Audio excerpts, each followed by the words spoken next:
Hey, it's Farmer Bob here from BobCat Acres Times again.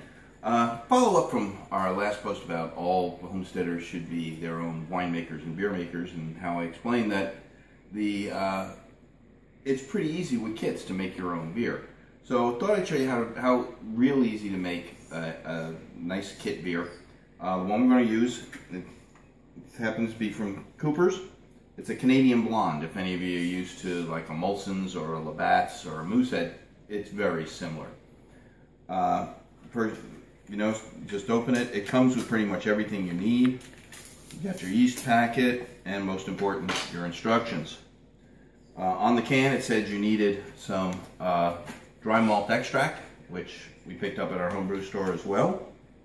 And next week we'll be needing the bottles and everything.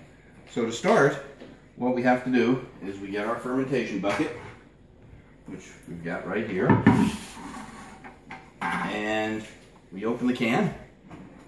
It's real difficult right now. Open a can and open the can on the other end. And as you can see, the liquid malt extract is really gooey.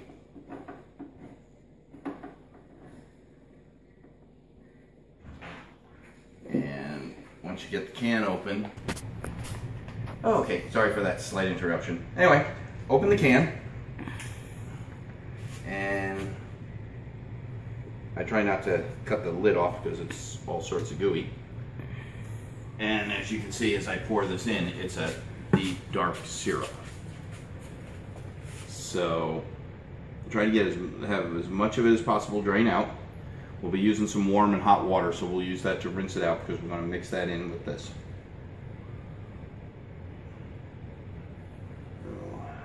Just taking it a bit longer.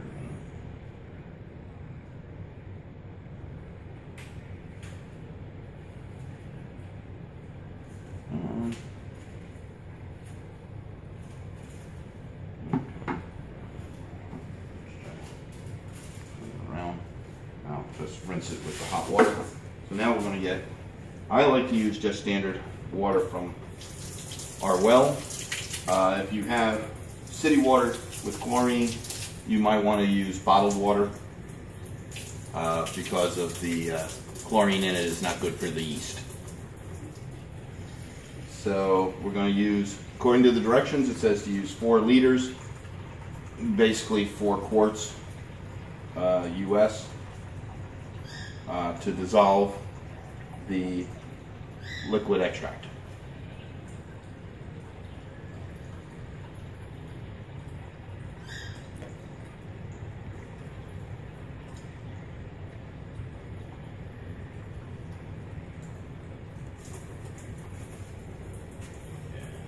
What I'm going to do is I'm going to first pour it into the can and use it to rinse out the remaining extract in the can. The warm water will loosen it up and get it off the walls and the bottom. Spray it all over the place.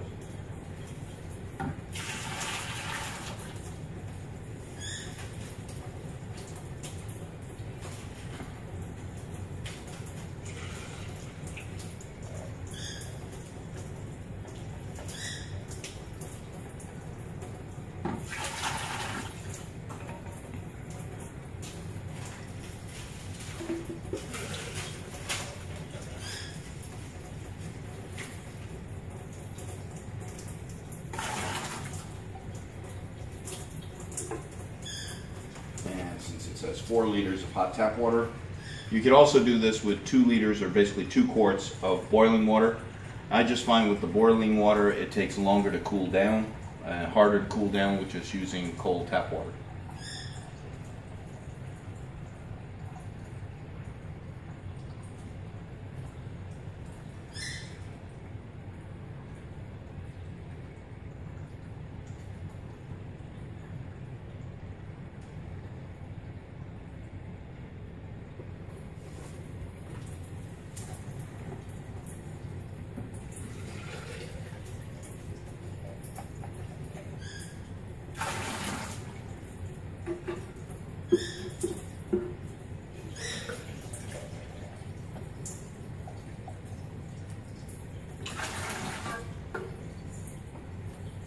That's pretty much cleaned out the can. And now we can mix. This is a sterilized spoon that we sterilized when we sterilized the bucket. And you want to just stir it so that there's no, the liquid extract is not stuck to the bottom. As you saw, it was pretty gooey and it will stick, so by using the warm water, it dissolves it from the bottom.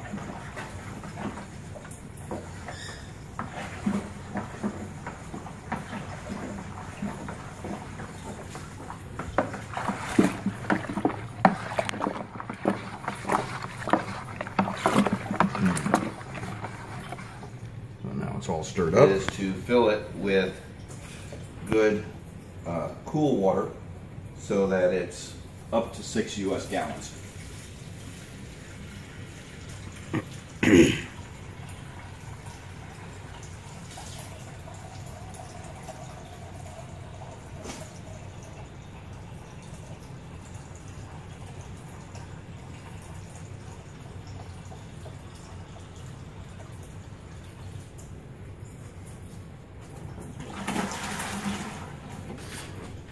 Okay, we've got it filled up to roughly 5 gallons right now, which is almost where we need. We need to put in another gallon to adjust the temperature, but I like to stop at this point, and the recipe calls for also the addition of dry malt extract, which we'll enter now and stir and dissolve. It's a little easier. Sometimes you put it in the beginning, sometimes you put it in the end. I find it dissolves better with more water in your. At this point, what this is your wort. So the more water, it dissolves quicker.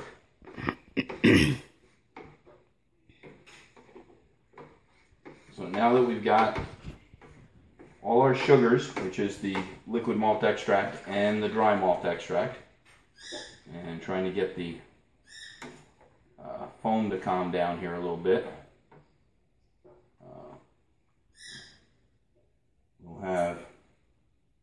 Trying to see if we've got something. Some of the dry malt is caught up, so I need to stir it a little bit more. You can see it in here, caught in the foam. So.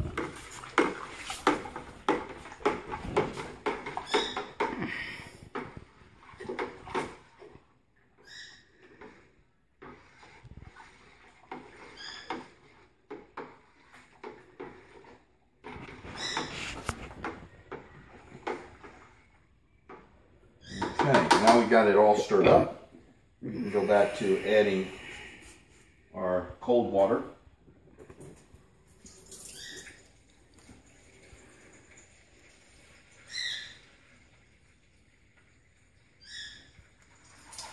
And while I'm at it, I can do a quick temperature reading, get an idea of what the temperature is.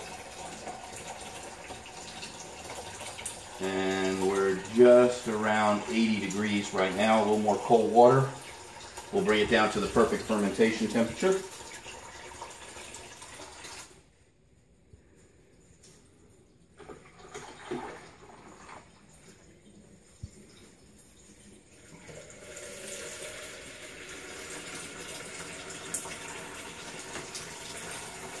And the nice thing with these kits too is, as we get ready, you don't have to pre-proof your yeast. It's a dry yeast. You just sprinkle it on top of your wort.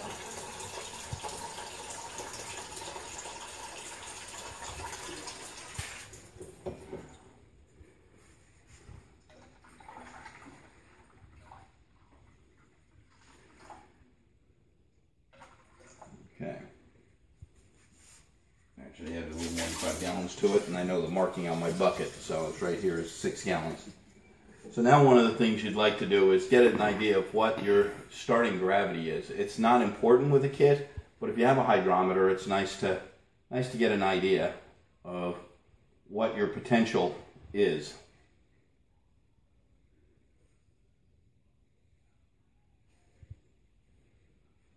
And right now we should come in at an alcohol percentage based on the hydrometer and not the calculation of somewhere around 4.5 to 5% alcohol by volume. So it came in at around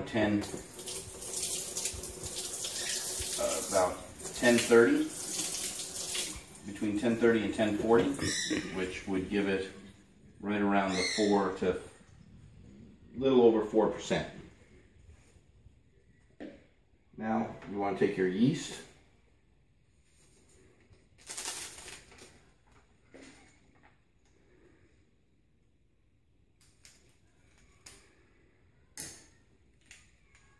and just sprinkle it on top.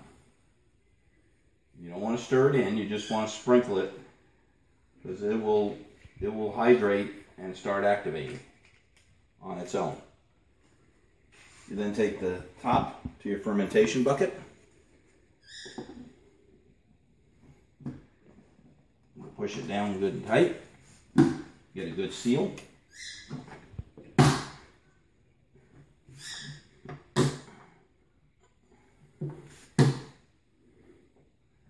And then assemble your airlock.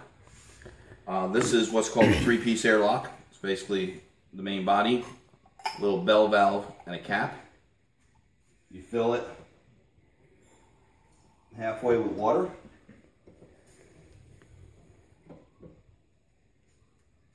Put the top on, and there's a little hole in the lid with a grommet that you slide it in.